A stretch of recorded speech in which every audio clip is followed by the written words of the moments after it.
Hello and welcome to this video. Today we're going to go through a differential equations problem.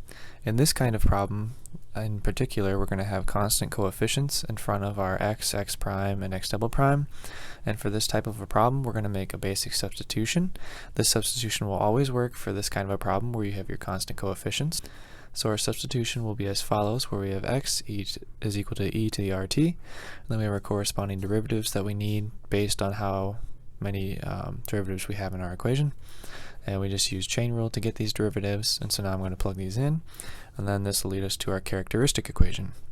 So plugging these in for x double prime, we'll have, I'm going to factor out an e to the rt, because if you notice the x double prime, x prime, and x all have an e to the rt in them, and if you notice we have one of each in this equation, so I can just factor that out immediately, and then we're just left with x double prime will be an r squared.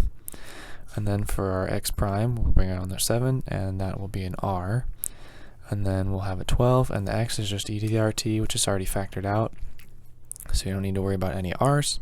And for this type of an equation, we're looking for non-trivial answers, so we don't need to worry about this e to the rt, so basically just ignore it and it goes away. And then we're left with what's our characteristic equation, where we'll have r squared plus 7r plus 12 is equal to 0. And the nice thing about this one is you just try and factor it, and then you can solve further. So in this case, if we factor it, we have 12, and we need something that'll add back to 7 that multiplies to 12, in which case we'll have 3 and 4. And then if I break this up, so we have our r plus 4, then we'll have r plus 3. So r is -4 or -3. And then we're already ready to write our general solution.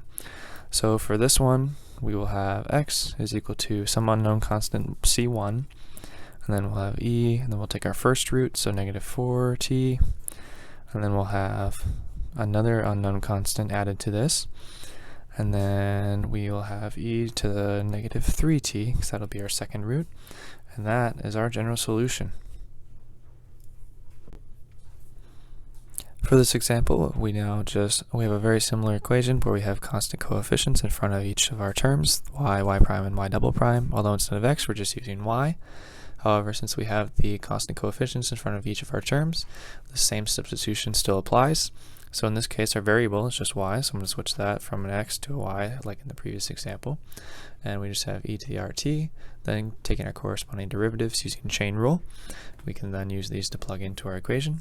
If you notice again, y, y prime, and y double prime all have an e to the rt in their equation, and we have a y, y prime, and y double prime in each of the three terms. So therefore, I can factor out an e to the rt. So if I do that, I will be left with, for y double prime, an r squared. And then if I add the 3, and then for y prime, I have just r left over because I factored out the e to the rt. And then for our y, we just have a -4 because that is e to the rt, and that's been factored out. And again, we don't need to worry about this e to the rt because we're looking for non-trivial solutions, so you can basically ignore it. And what we're left with is what's on the inside. So we'll have an r squared plus 3r minus 4 is equal to 0. And if we factor this, we'll find that we get -4.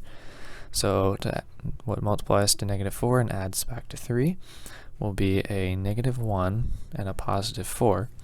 So if we have r minus 1 and then r plus 4, we get that r is 1 or a -4.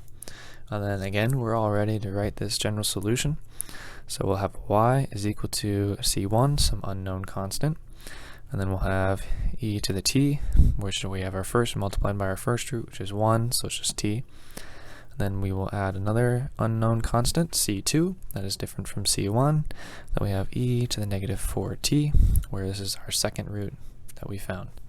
And then that is the general solution to this problem.